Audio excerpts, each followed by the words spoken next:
It's safe to say that I've been hooked on South Africa ever since I went my first time. It's like after the whitetail season here in North America, I start thinking South Africa. You said all we got to do is get one to stop. And you call them the clowns of the bushveld because they just keep moving like that, chasing each other. They never know where they're going to quit. I know every hunt can be unique in its own right, but the majority of the time, you spot the animal, decide whether it is trophy caliber, and then you put a stalk on it. McWhorter Custom Rifles presents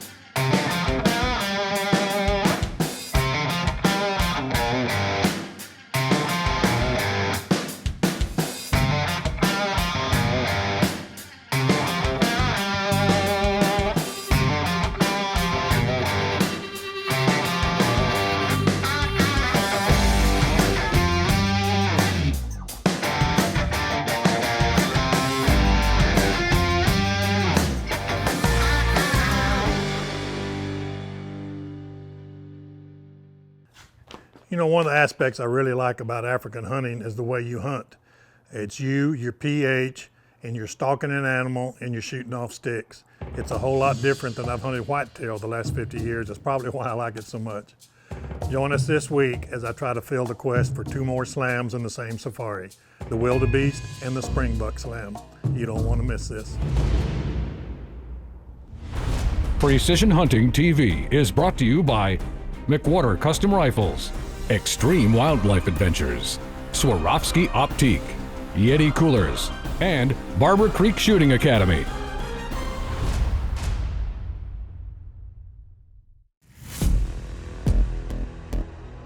We are continuing our safari with Shaun Keeny in the Kalahari. It could not be going any better. We are going to be in his Kalahari concession, which he calls the Aragon. It's an expansive piece of property with a ton of plain games animals. Hunting in Africa, I mean, there's no greater continent in the world to hunt. We have more game species available to hunt, so we can offer pretty much all 42 huntable species of game that South Africa has to offer. I can promise you everybody that comes out here once, they will come back. Here they come. Get this one right here in the middle. He's all clear all by himself. Okay, when you're ready.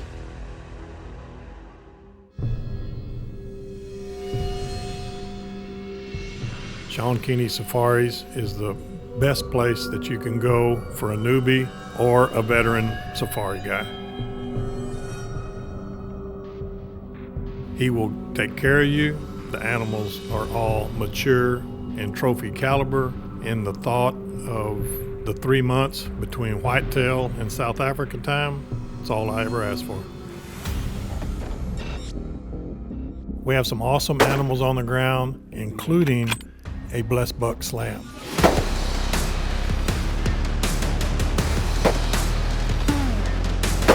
After we achieved this blessed buck slam in one day, I might add, Shaun decides, you know, we have other slams that we can pursue while we're here. We have the wildebeest and we have the springbok. We had several days left in our safari. After the blessed buck slam, it was quite obvious we had plenty of time and the ability to get the wildebeest and the springbok slam under our belts as well. We could not be more excited, and the anticipation was high. You spotted something that's tickled your fancy. The golden wildebeest. Golden wildebeest. So yes, actually what we're going to do now is we're going to start the wildebeest slam. You don't know it yet, but we're starting the wildebeest slam. Let's do it. You loaded up? I'm loaded. You got enough bullets? Because after this morning, I hope you do. Really? There's 3 wildebeests in the slam. The golden, the blue, and the black. Whichever presented the first opportunity, we were going to take it. As luck would have it, the first one was my favorite, the golden. 269. Do what? 269. Okay, let him come. Next gap. Next gap.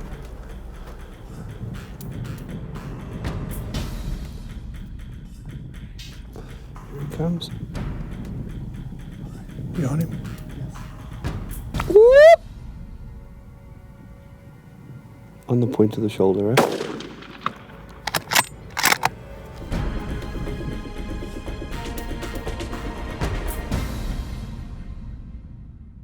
Here he is. I got a golden wildebeest.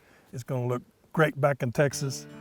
And I may have to build a bigger house. I think so. It's very good. Yeah. Excellent. Well done. Got Right. on it quickly, sorted it out. Got some chaos, like you say? Always chaos. I always chaos. So, I love the rings and the lines through the hide. Just gorgeous. Oh, they're beautiful animals. Well done, sir. Thank you. Appreciate it. Thank you very much.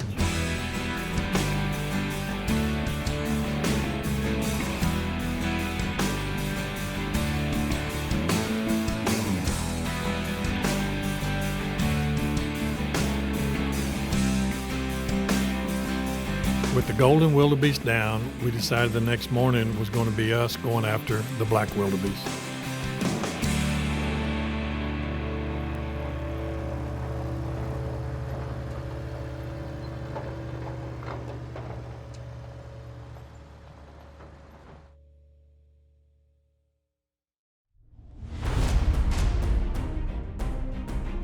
This segment of Precision Hunting TV is brought to you by Sport Ear by Axel Hearing Performance.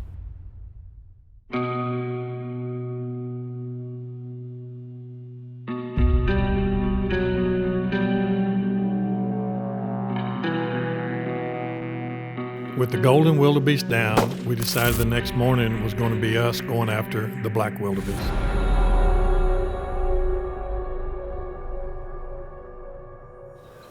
Boy, good morning. Morning, Lamar. Okay, we're gonna head out today. Once again in Africa, so there's lots of animals of opportunity, but we're gonna try to go target a black wildebeest.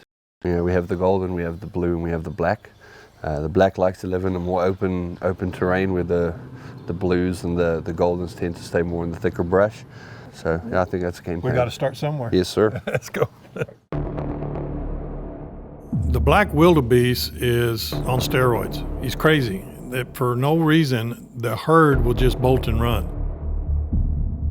You don't know what scared them or which direction they're going to go. Sometimes they're running straight at you and you think they're going to come right over you. And the other times you think you got the perfect shot, you just need to wait, and all of a sudden all their heads go up and they're gone. You just no rhyme or reason to their skittishness.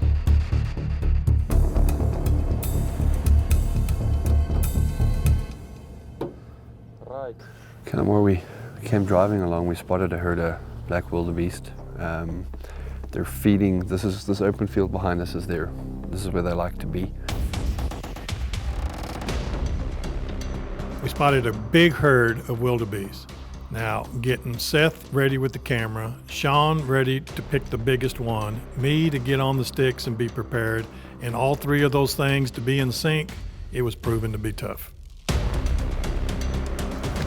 that one standing broadside, right in front of us? Yeah. Closest one? Yeah.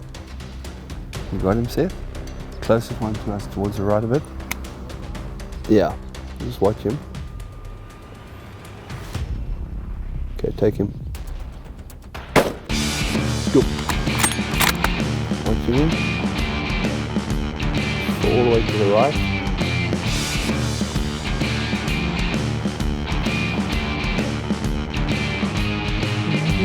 This way.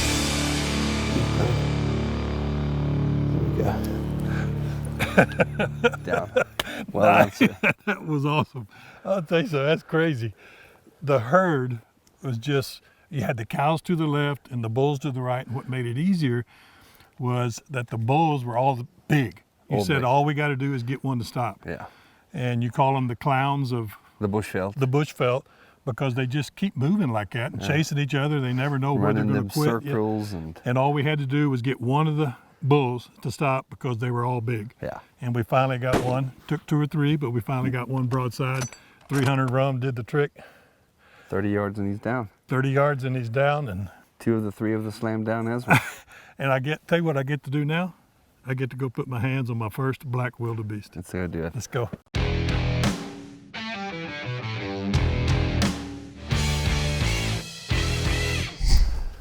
Oh, his horns are bigger than I thought. Cool, look at that. Little mohawk on his nose. That's cool.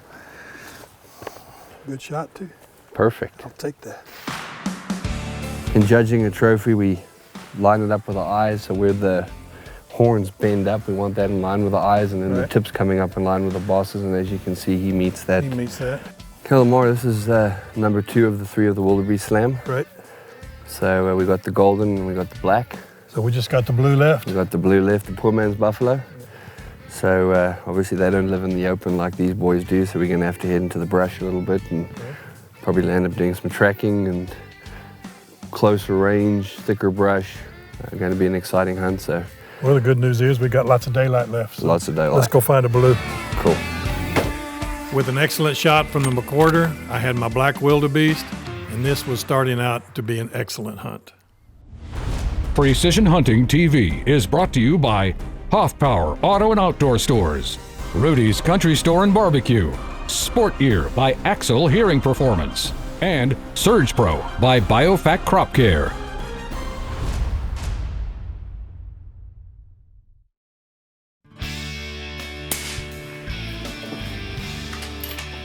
James back with Barber Creek Long Range Shooting and Hunting School. We are going to talk a little bit about cold bore, is it fact or fiction?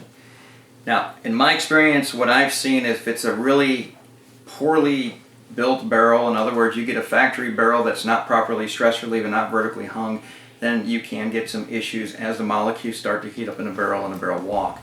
You buy a Benchmark, a Brooks, a Bartline, a Proof Research, a Krager, a Hart, one of these really good barrels that are at least double stress relieved, we don't seem to see that. So we're going to go ahead and shoot this. If you notice, I've been holding this the whole time. If this was a warm gun, this would probably burn a little bit. Same with the barrel. I did that to show you that this is a cold gun, right? We went to lunch, we ate more than we should have. We're getting ready to shoot this at 1,000 yards. We're going to shoot a cold bore 1 shot, and then we're going to follow up with 3 more shots and show you that there really isn't any cold bore issue. So stand by, here we go. I'm going to hand the gun to Alan. We got a 6.5 47 Lapua with a 26-inch 8-twist Brooks. I'm going to jump behind the spotter. All right, we have, Left to right. I'm thinking you're only about a minute of wind. That's what I'm thinking too. Yep. All right. The wind speed's going to calculate to almost 3 miles an hour, 2.5. All right, bottom left dot, spotter up. Bottom left dot. And the infamous cold bore shot first. Okay, right next to the bullseye. Again, cold barrel.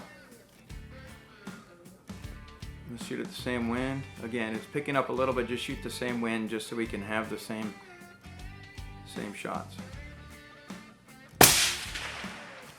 Okay, hit the same bullet hole or right next to it. Okay, let's do one more.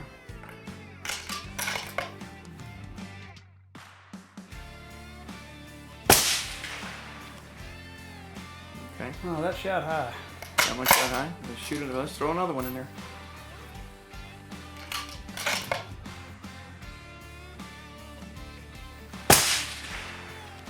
Nice group. Dead. Okay.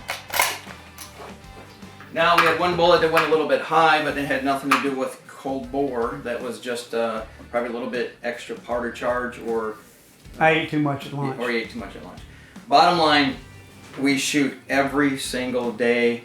For the most part, let me just be as truthful as I can. We shoot 5 days a week here at Barber Creek Long Range Hunting School. Not every day, but we shoot all day, every day, 5 days a week, minus the weekend. And I have never seen a cold bore issue on any of these guns that we've shot. And we probably put, just to be realistic, about 6,000 rounds downrange, probably within 2 months. So I don't even want to try to calculate that for the year. Cold bore issue, not an issue. So now clean bore is another animal. We talked about that in one of the other videos that we did. The clean bore will be a little bit different than the rest of your shots, so that's why we said make sure you follow your gun after you clean it, at least 1 or 2 shots before you get ready to go and hunt. That's another downrange shooting tip from Barber Creek Long Range Hunting and Shooting School. Thanks for joining us. Precision Hunting TV is brought to you by Big & J Long Range Attractants, Capstone Precision Group, Brooks Barrels, Borden Accuracy, Trigger Tech, Revolution Safe Company, Safari Club International Foundation, and Browning Trail Cameras. This segment of Precision Hunting TV is brought to you by Rudy's Country Store and Barbecue, real Texas barbecue. We heard of some blue wildebeest that would complete my slam, but on the way to look, we saw some black springbok. Getting excited when the PHs get excited, you get excited. So what we could see from the distance, there's 2 really nice rams out of the 5, so it's going to take a closer look and see if we can start your springbok slam. So there you have it. What started off as a wildebeest slam is now ending up with me starting my springbok slam. But that's the way things work in Africa. You take what the bush gives you. There's a nice ram through here, but if we move, he's looking at us. Can you see that one? The one that's broadside. Yeah. On the left. Yeah, right through that gap. Can you see this one right here in the middle? He's standing in a little gap between them all. There's just one behind him we need to clear. If he clears, there we go. Okay, he's moving. Okay, he's clear, so when you're ready, 256.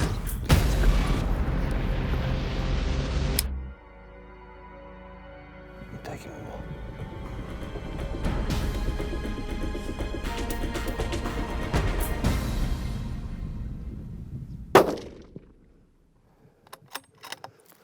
Good hit. We couldn't see where exactly, but it sounded great, and he stumbled and he went to the left. Hopefully he's laying right over there. I see a big black springbok. I got my first springbok, and it was a good one. The black springbok. Black springbok. This, 2 reasons. My first one, obviously, and I'm going for the slam. Another one is that this is what my wife wants in the house because she thinks they're all beautiful, and she is right. Look at this, would you? And yeah, we're actually looking for blue wildebeest, and guys spotted 4 or 5 rams and jumped out the truck and made a stalk. And I mean, now where we're standing, it's actually kind of open, but from where we were a little bit lower, it's a bit thicker. Really wasn't much chaos with this one. No, we're going to get nice. spoiled. Yeah. Got you on the sticks in a nice gap. He was perfectly broadside. You hit him in the crease behind the shoulder. 300 round, big gun, and probably went 5 yards and went down. So, yeah. So now we started the slam. So we got 3 more to go. 3 more to go. Yeah. Cool. Thank you. Well my done. friend. Appreciate it very much. Fantastic shooting again. Another really cool animal is the nyala.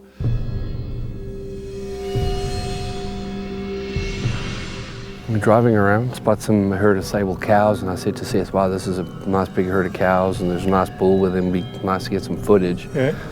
So I'm still kind of looking, and the next thing, boom, here's this big nyala bull standing behind him. He looked gorgeous too.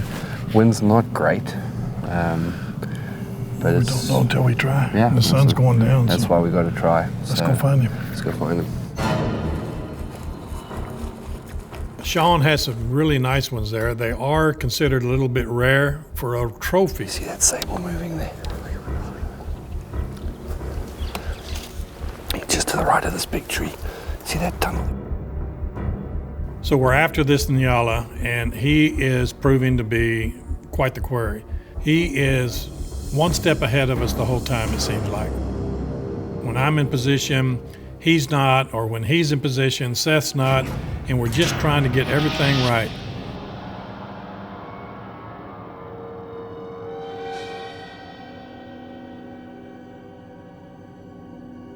And it actually looked towards the end there that we were not going to get this done.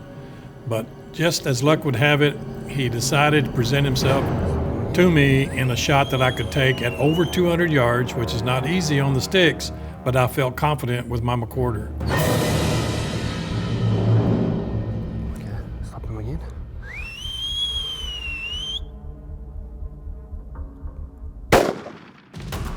Well done. Well done. I started to squeeze the trigger, the rifle went off, and I had my nyala. You're starting to get shaky. Down. Down. Chaos. Dizzy never been. See, when we film hunts, it's not chaotic.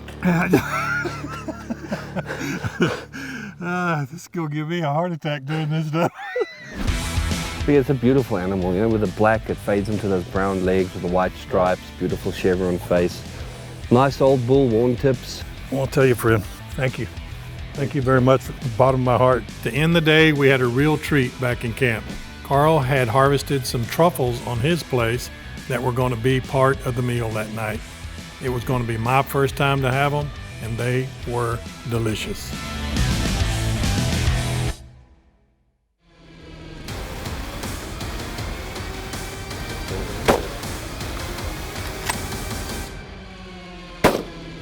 Good.